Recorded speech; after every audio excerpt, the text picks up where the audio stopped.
Вештачката интелигенција веќе е навлезена во сите пори на индустријата. И модата не е заобиколена.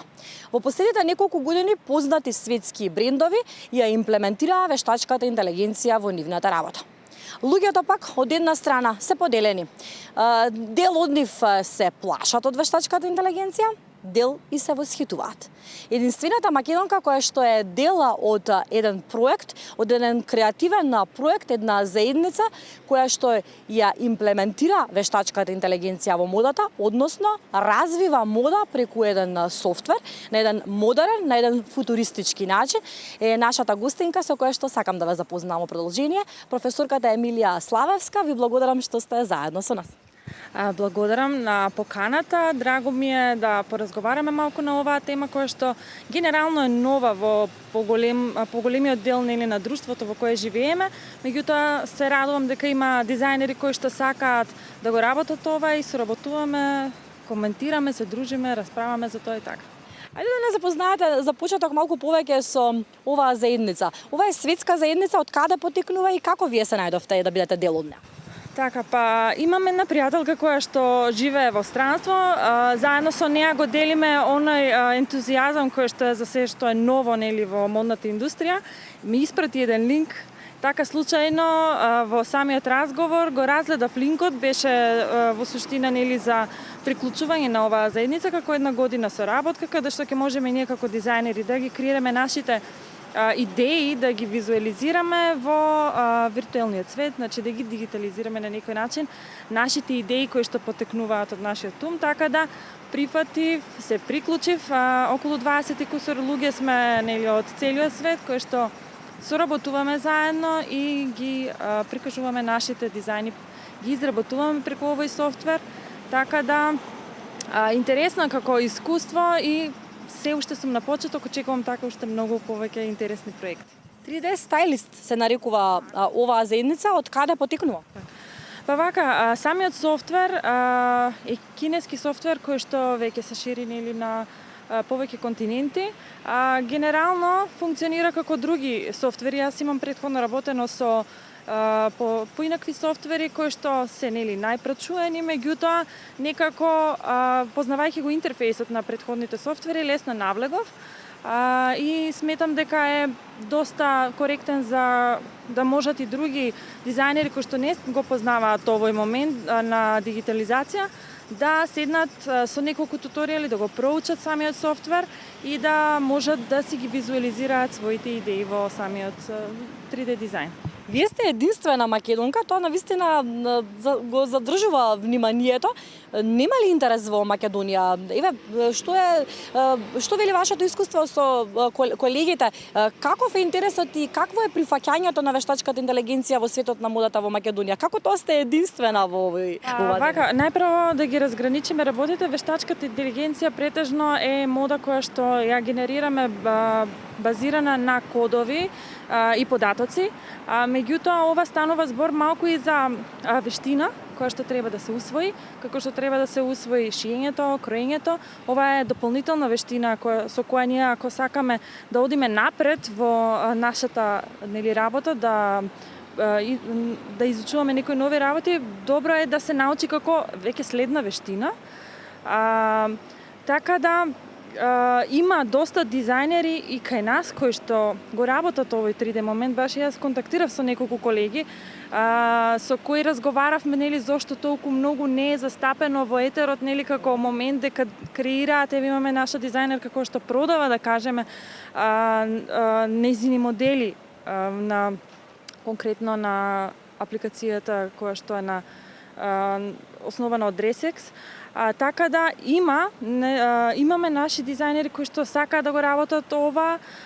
Драго ми е, но мислам дека може уште малку повеќе да се зборува за ова, за да можат и останатите да навлезат во сето тоа и да можеме така да бидеме една поголема заедница и кај нас. Кои се предностите, а кои слабостите на 3D дизајнот? Па јас сум оптимист и претежно гледам позитивни страни. Лично како дизајнер, позитивните страни кои што јас ги имам увидено е затоа што можеш да правиш колекција без да си ограничен со 2 сезони. Например, пролет, лето, јесен, зима. Ние не сме простор каде што можеме таква индустрија да не подржи и да можеме да креираме сезони. Така да ова е како писател кој ќе седне, ќе напише едно прозно или поетско дело, поет или сликар која ќе во текот на инспирација ќе седне, ќе наслика дело, така го сметам и јас овој момент. Значи можеш неограничено од времето, од сезоните да седнеш и да искреираш одредено дело, нешто што ти има поттикнато. Освен тоа, сметам дека овие дружења кои што се стварање на заедници со исто мислење, исти ставови, исти ставови, не толку претежно, меѓутоа исти поттици за развој на самиот дизајн се многу подобри отколку да кажеме светот во модниот свет каде што владаат повеќе снобистички погледи на тие елитистички кругови, така да овие заедници се заедници кои што се така поскромни, од кои навистина може нешто да се научи, нешто позитивно и во склоп на нашата патека која што имаме избрано како креатори. Колку време сте вие дел од оваа заедница и за овој период што се успеавте да направите? Она што можев јас да го заклучам на Facebook, она што го споделувате со вашите пријатели, имате навистина многу креативни дизајни, креативни модели со инспиративни приказни. Да споделиме што е она што досега го направивте. Така, најпрво ќе почнеме од идејата, секогаш велиме дека најдобрата идеја започнува во умот. Значи, нешто што те инспирира, секој дизајнер креира нешто што му е блиску, затоа што може најдобро да го представи. Така да јас се инспирирам најчесто, идеите ми доаѓаат најпрво она што сакам да го гледам, да кажеме, како перформанс, како филм или да слушаш некоја музика која што ќе те инспирира, некој кажан стих или нешто такво, нешто што ќе те потикне, сакам тоа едноставно да го прикажам како јас го имам визуализирано и од тука почнуваат моите идеи да се раѓаат. Понатаму следи се целиот оној процес на работа кој што не е така едноставен, меѓутоа е далеку пократок за разлика од физичката мода која треба да одите од продавница до продавница, да барате соодветни материјали, овде ги симулирате, директно ги имате, значи самите продукти се дигитализирани и трансформацијата се изведувате вие како дизајнер, да кажеме, кој што како самиот материјал и самата идеја се одвесува. Освен тоа што ќе направите модел, доброто и позитивната страна е тоа што можете да искреирате еден простор околу целото тоа, да апсолутно како го замислувате, така да комбинирам повеќе софтвери кои што ќе овозможат да дадам и простор и да го поврзам емотивно некако самиот модел со целата идеја, да му дадам апсолутно еден цел пакет, сет на поединости кои што ќе се вклопат во тој пакет за да може да даде поубава слика на самиот дизајн. Да, и делува како една вистинска приказна. Секој модел, ети гледачите ќе имаат прилика низ инсерти да заклучат дека секој ваш модел досега е една посебна засебна приказна која што раскажува нешто и буквално како нешто живо да гледаме пред нас.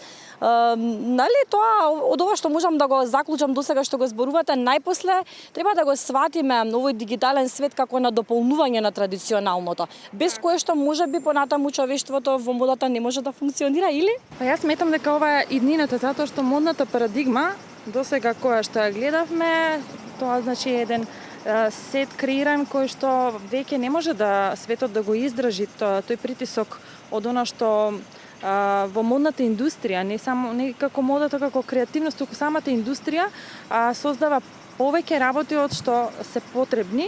Така да моделот на 3D нуди, да кажеме, поинаков начин на размислување, поинаква парадигма, така што самите освестени купци ќе си ја порачуваат облеката, да кажеме, на интернет и ќе биде изработувана откако ќе биде порачана. Така што преку блокчейн технологијата тоа е многу лесно и едноставно транспарентно да се следи колку има побарувачка на самиот производ и колку треба да се произведе.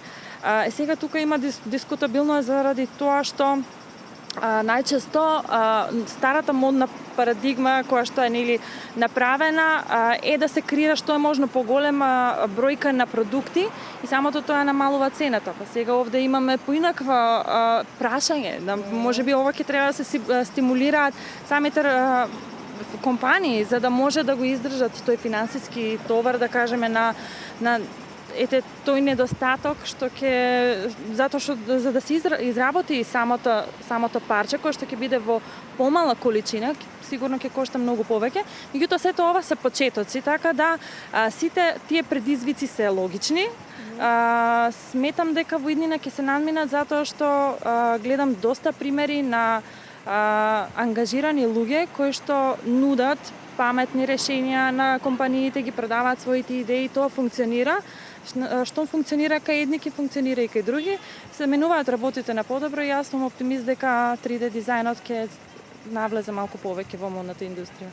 Професорка Емилија Славкова, професорка на факултетот за дизајн и мултимедија при Универзитетот ФОН. Бидејќи сте во непосреден контакт со младите, со студентите, како студентите го прифаќаат тој нов виртуелен свет во модата? Студентите се еден млад материјал кој што можете да го формирате како сакате во тој период кога изучуваат, и затоа е многу важно да им се даде правецот во вистинска насока, така да тие сакаат кога гледаат вакви иновативни приказни и дека можат да кажеме што е најважната работа во целото образование, да најдат пазар каде што понатаму ќе ги продадат своите дела.